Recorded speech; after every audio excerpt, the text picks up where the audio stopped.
Môre sê, woensdagoggend, kuiertyd. Ons het die Sondag wat verby is bietjie gesels oor ons bedkassie en die storie wat ons bedkassie kan vertel. Veral as dit gaan rondom die boeke wat op ons bedkassie lê. Ek dink as daar nou 'n gunsteling lêplek is vir 'n Bybel, is dit op 'n bedkassie. As jy in hospitale kom, as jy die laai ooptrek, dan lê daar 'n Bybeltjie. So ja, bedkassie en Bybel, soms synoniem met mekaar. Die vraag is, maak die Bybel in my lewe 'n verskil as hy op my bedkassie lê? 'n ander vraag wat 'n mens kan vra is, wanneer begin hy 'n verskil maak? En ek het bietjie navorsing gaan lees oor dit, en dit was my baie interessant. Die navorsing sê, as jy die Bybel 1 keer 'n week lees, gaan die invloed op jou lewe, dit gaan 0 wees. As jy hom 2 keer 'n week lees, gaan daar 'n baie geringe verandering dalk wees. As jy hom 3 keer 'n week lees, gaan daar moontlike verandering wees. Die vraag is natuurlik, hoe standhoudend? En dan die interessante, as jy dit 4 keer of meer lees, die Bybel 4 keer of meer in 'n week lees, begin dit jou lewe verander. Dit begin jou uitkyk verander. Dit begin jou doen en late verander. Want as jy 4 keer of meer 'n week tyd spandeer in die Here se woord, begin jy met hom 'n meer en dieper verhouding kweek.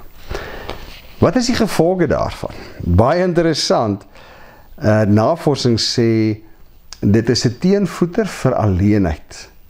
Jou vlak van alleenheid daal met 30+%. As dit kom by bitterheid, die oomblik as jy daai nabyheid van die Here beleef, daal die bitterheid in jou met meer as 40%. Woede, hoe deel is dit nie van ons samelewing vandag nie. Navorsing sê, meer as 30% daling in daai ervaring en emosie van woede, as ek 4 keer of meer 'n week in die Here se woord uitspandeer. En dan wat vir my baie interessant is, tussen 40 en 60% minder kans dat ek my sal wend tot enige vorm van afhanklikheid, wat dit nou ook al mag wees. So, daar's definitiewe aanduiding dat indien ek meer tyd in die Here se woord spandeer, daar 'n drastiese effek is op my menswees, my welwese, my doen en late. Nou die interessante is Psalm 119 vers 105. Ons ken dit baie goed. U woord is 'n lamp vir my voet, 'n lig vir my pad. Nou ons weet baie van ons voertuie het mos swaalf die 2 ekstra misliggies wat onder sit. En die rede om daar waar net voor die kar daar vir jou lig te gee. En dan uiteraard ou se hoofligte verder af van die pad. Maar die 2 saam is 'n wonderlike kombinasie, want ek sien wat hier voor my aangaan, maar ek kan ook sien en antisipeer wat daar ver lê. En iets daarvan sê hierdie vers is waar van die woord van die Here. Kom ons vat dit verder. As ek en jy 4 keer of meer 'n week tyd in die Here se woord met hom spandeer, dan gaan ons ervaar die lamp vir my voet in my onmiddellike omgewing, hoe daar vir my 'n lig opgaan.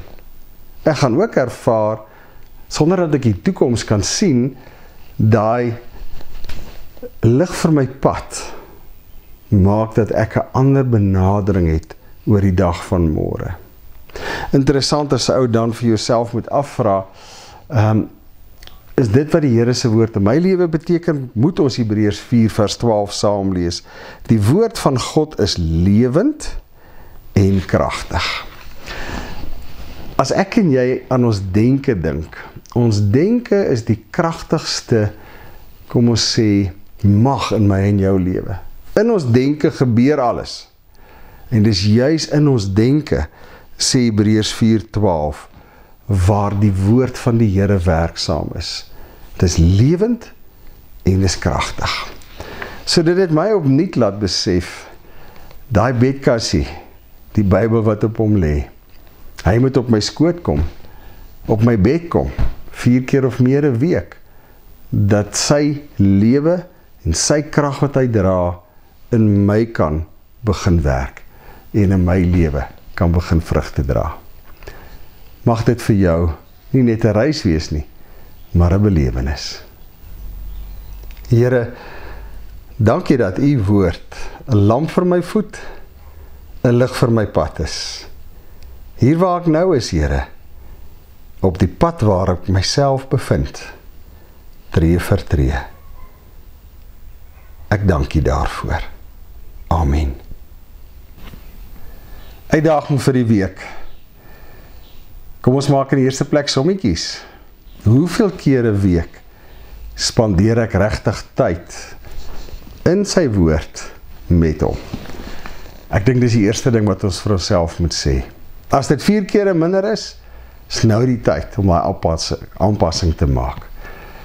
Dink die tweede ding waar ons die Here regtig waar en die krag, dit wat in sy woord vir my opgesluit lê, op die proef moet stel, is om te sê, identifiseer een faset van jou lewe wat jy regtig die Here se ingrype nodig het. Dan gebruik 'n konkordansie, gebruik Google en gaan ontdek al die teksgedeeltes in die Here se woord wat oor daardie faset dan handel. Eenvoudig. Ek het net gewoon nie my geduld onder beheer nie. Doen 'n stukkie navorsing. Kom ons sê daar's 20 of 30 tekste wat gaan oor geduld en ek spandeer daaroor in die woordtyd. En kom ons vat dan 'n week later en vra vir onsself af. Nou dat ek soveel tyd rondom hierdie tema en sy woord spandeer het, wat kan ek sien in my lewe? Wat kan ek sien in my denke, my optrede? Hoe die Here deur sy krag lewend en kragtig in my begin werk, nadat ek kragtig tyd in sy teenwoordigheid spandeer het. 'n wonderlike week. Ek groet jou. Laaste woord van my kant af. Die volgende 3 weke is Julie vakansie, so ons sien mekaar nou eers weer hier op die skermpie, 4 weke van nou af. As jy dalk hierdie vakansie iewers heen gaan, geniet dit. Wees veilig. Pas op vir die koue.